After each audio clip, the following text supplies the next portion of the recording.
안녕하세요. 바쁘신 와중에 태성 SN이 열린 세미나에 참석을 해주신 여러분께 감사 인사를 드립니다.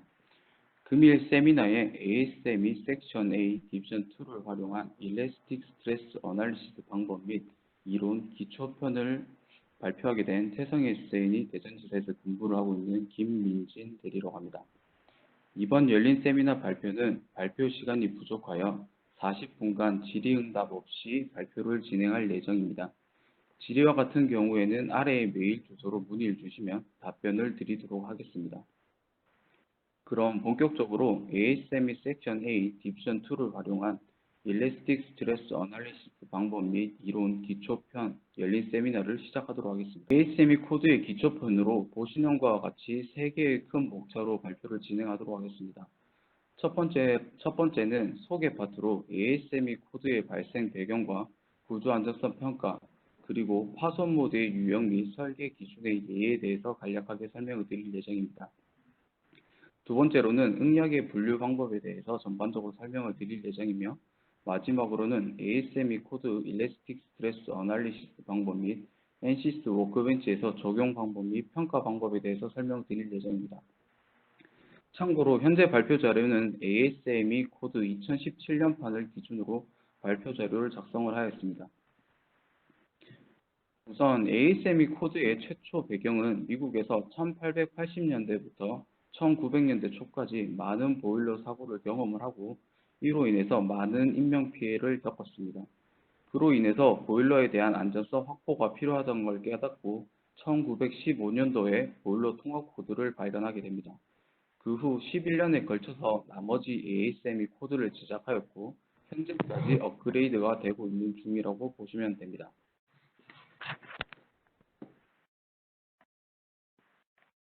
그중 압력용기에 해당하는 부분은 ASME 섹션 A 디비전 1과 2이며, 디비전 1은 수계산 파트, 디비전 2는 해석 파트라고 보시면 됩니다.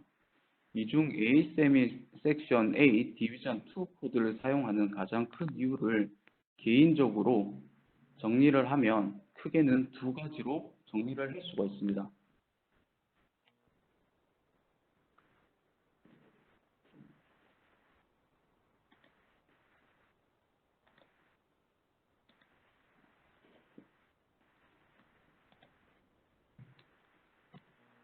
죄송합니다.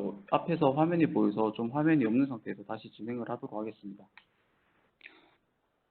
큰 이유로 두 가지로 정리를 하면, 첫 번째로는 압력용기 안전성 확보라고 보시면 되고, 두 번째로는 원자재 감소를 통한 비용 절감이라고 보시면 됩니다.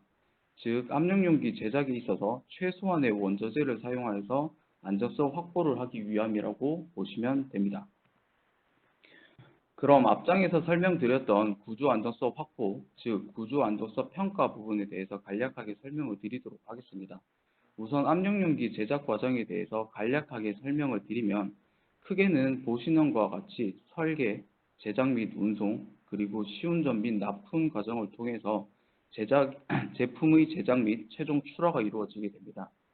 이 중 설계 단계를 조금 더 디테일하게 보면, 설계는 전체적인 형상 레이아웃을 잡는 컨셉 설계 단계, 두 번째로는 선정된 현상에 대해서 강도 계산을 통해서 구조 안전성 평가를 실시하는 베이직 설계 단계, 마지막으로는 압력용기의 접합부를 용접으로 할 것인지 볼팅부로 할 것인지 또는 제작성을 어떻게 고려할 것인지에 대해서 결정하는 디테일 설계 단계로 이루어져 있습니다.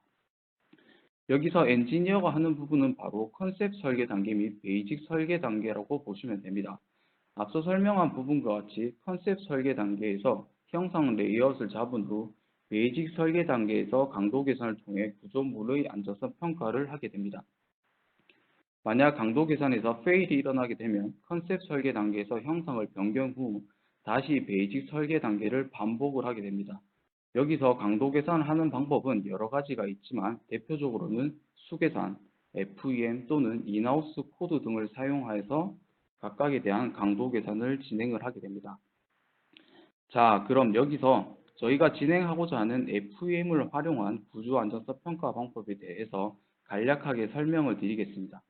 ASME 코드를 사용하여 구조 안전성 평가를 수행하기 위해서는 기본적으로 정적 구조 해석과 열 전달해석 결과를 활용한 열 구조 해석, 마지막으로는 피로 해석을 진행을 하게 됩니다.